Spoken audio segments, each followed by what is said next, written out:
It's a terrifying scenario. The suspect came in the open garage door, shotgun in hand. Stunning the men as they face the barrel of a shotgun. It all unfolds on September 12, 2018, in the middle of a busy workday at an equipment supply business in Albuquerque, New Mexico.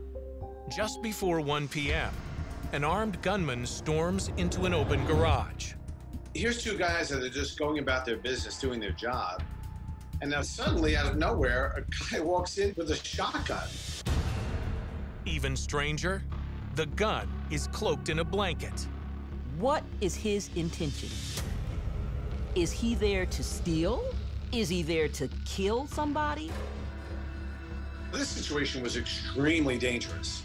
Now they have to decide, what are we going to do about this?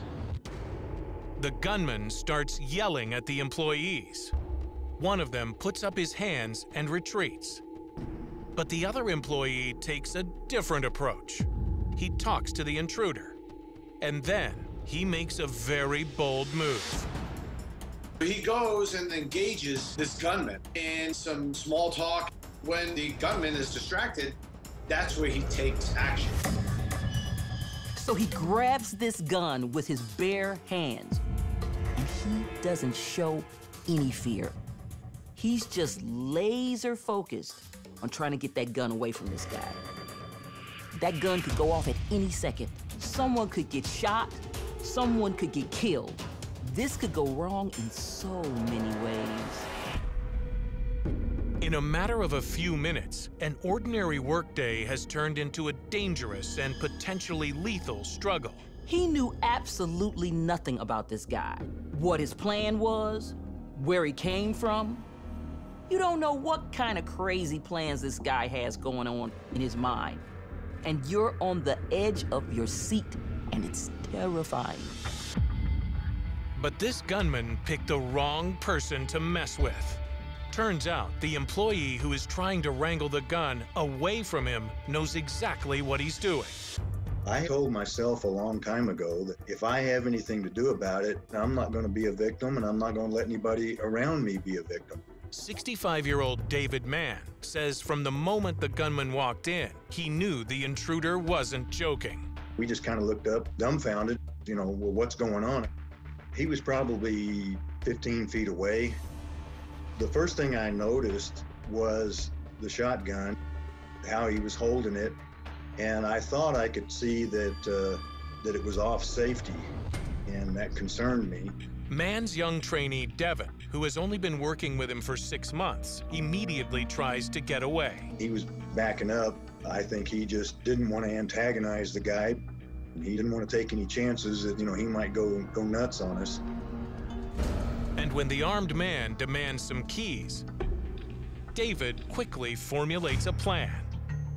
He says, give me the keys to that truck. So I stand up and I look at him and holding my arms up, kind of in bewilderment. Like I say, I'm not understanding what's going on. I said, what truck are you talking about? David is hoping to confuse the gunman. I'm playing dumb and stupid, and all that's going on. I'm wandering over towards him. I kept watching his eyes. I saw confusion. I think I might have even registered that he was kind of panicked. He must have figured because he had a shotgun, everybody that he encountered was going to comply with whatever his demands were. And I didn't believe anything about whether he would shoot or not. I saw some uncertainty, and as soon as I was close enough, I just reached out and grabbed the gun and pointed the barrel up. In the midst of the chaos, David Mann's trainee flees. It appears he's too scared to stick around. But then, all of a sudden, he returns. He had gone out to go to his truck. He had a baseball bat in the truck by the seat. Apparently the truck was locked, so he comes running back in because he remembered that he had a handgun in his lunchbox, which was in the shop. And that's when the tense situation takes a dramatic turn. So when he comes back, that's it. This is the pivotal moment when everything changes. He body checks him, knocks the gun out of his hands, and runs. I just saw a blur.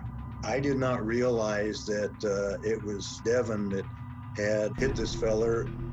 I just know that both of us get pushed back. Then he tries to back up himself, and I jerk the gun out of his hands. Now, the tables have turned, and the gunman makes a hasty retreat. He was scared. He was running. He wanted to get away. When he got 50 feet away or so, he started looking over his shoulder at me. For a moment, David considers chasing after him. You know, I'm old and cranky. I don't want to run after the guy. Devin comes running back out with the gun and was yelling at this guy to stop or he was going to shoot. I remember telling Devin, no, you don't want to shoot him because he's not armed now. He's not dangerous. He agreed with me and turned around. He just grabbed his phone and started calling 911. David and his trainee are shaken but safe. But who is this shotgun-wielding man? Why did he target this store? And where has he gone? David is standing there with this guy's shotgun. And now this unarmed gunman is running down the street. We don't know where he's going. David's trainee is already on the phone with 911, and the police arrive just minutes later. It was an unmarked canine unit that showed up. He just happened to be right around the corner. When the canine unit shows up, missing pieces of this puzzle begin to fall into place.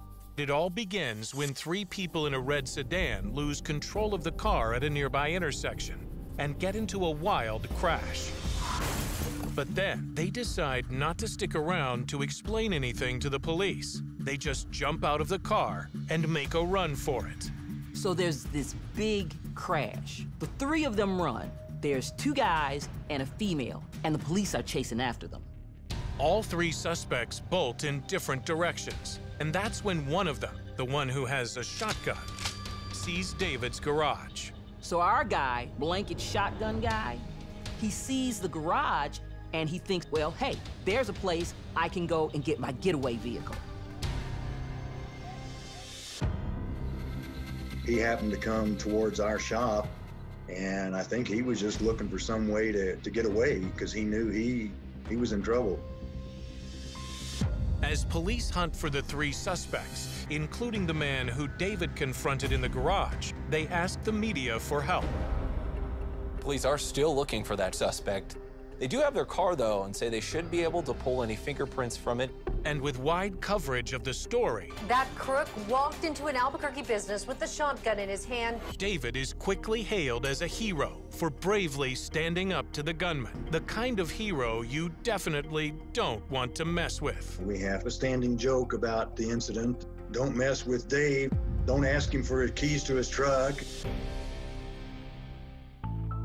So David is naturally hailed as a hero, because when do you see a guy with nerves of steel like that to think, I'm just gonna play dumb and get that gun? And then to actually take this loaded gun out of this guy's hands, he reminds me of Clint Eastwood.